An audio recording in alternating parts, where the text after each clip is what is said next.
Hi, this is Telltale Kill from Sir Gentleman. Today I'm continuing with the adventure game reviews. Today's game switches up the type of adventure game to kind of a first-person interactive game. These are the precursor to the popular adventure game model used today with games like Amnesia and Penumbra and Dear Esther and things like that.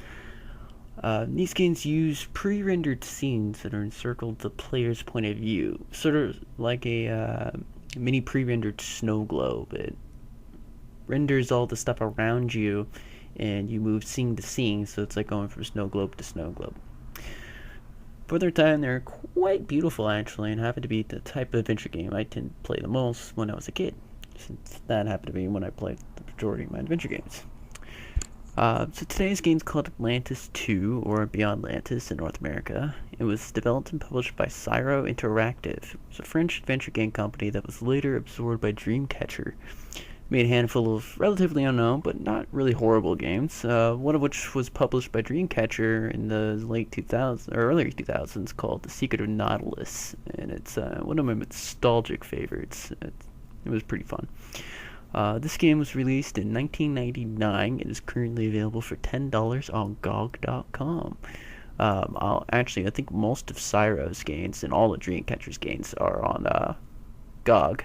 They're absorbed by another company that bought them for the rights to sell them and distribute them digitally on GOG. Well, Beyond Atlantis suffered from what most games of this genre in the late 90s and early 2000s had issues with. Striking visuals and decent enough story, but a complete lack of any sensible gameplay. The major problem being that many of the puzzles in the world lacked substance with the story and oftentimes felt completely unneeded. This is mainly from the fact that they were very non-linear to encourage exploration and experimentation, but unfortunately leaves you with very little direction, and in most cases leaves the player frustrated with no real hints on where to go. When in a non-linear adventure game, you need more obvious clues on where to look next. In most cases, this is brought on by the story itself, hinting at the next direction, but sometimes a particular item or environmental effect leads the way. In this case, you're dropped in this with very little direction, if any. The game is split into 4 geographic and assuming time areas. There is a monastery and island, a Mayan temple complex in the Yucatan, a Chinese temple, and finally Atlantis itself. The story places you as the bearer of light, although what I played of it, there's very little explanation of what that really means and what it entails. But you have to reassemble the pieces of the road to Atlantis to go to Atlantis and reignite the light? Question mark? Each level is available right off the bat. You can go to any of the first 3 levels at any time, which is nice considering if you get stuck in a puzzle in Ireland, you can port back to the gateway and go to China instead. The only problem with that is there's literally no explanation that you can do this, much less how to do this. It's trial and error at its finest. When you click an item, for example, in Ireland, it happens to be the fountain that the priest mentions and talks about. You click it, and suddenly you appear back at the gateway, and you have to go all the way back. It's incredibly frustrating and surprising if you don't know what item ports you back. The first time this happens, you kind of realize, oh, well, this is cool, so I guess you can go back. Go to the next world, and it's kind of run around and figure out which item you think probably ports you back until you finally find it. The puzzles themselves are mainly inventory based. Figure out a puzzle on a wall to unlock it to get the item you need. To reach the other item you need to bring that item to get the item you need to get the piece of the road, which is just another item. This type of puzzle is fine when it makes sense with the story, or in the case of games like Monkey Island are just plain goofy at times. But when you're on a wild goose chase for things that literally make no sense, it's a complete turn off. For an example, in Ireland, a fellow brother is mute. Why, you ask? Because there's a bright star during the day and he's pointing at it mumbling.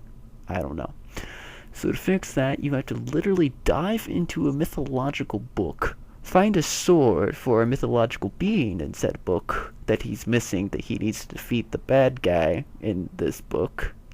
Well, that sort can be found in the real world, which you have to go through a series of puzzles to get ahead of an ancient king to talk to you, through a series of puzzles to talk to another person, to tell you to complete some puzzles to go out to an island to talk to a guy to figure out what item you need, to get the item that you need to get into a well and pick up the sword and return it to your book character, to suddenly make your brother talk, which makes the father give you a piece of the road and therefore completing that level.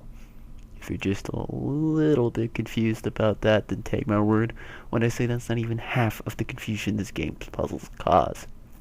All in all, it's interesting enough to play if you like visuals and random intriguing characters and you don't have anything better to do.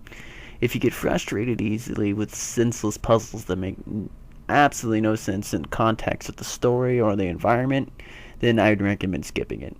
As far as adventure games go, though, I'd rate it a 5 out of 10. A good try, but it seemed like no one really knew how to tie in the puzzles with the story well enough.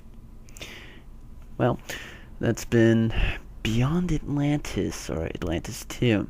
Next few games I'll be giving reviews of will be Legacy of Time 3 and the Myst series, which I'll be touching on the series as a whole, but mostly the second one, Riven, and 4. So tune in next time.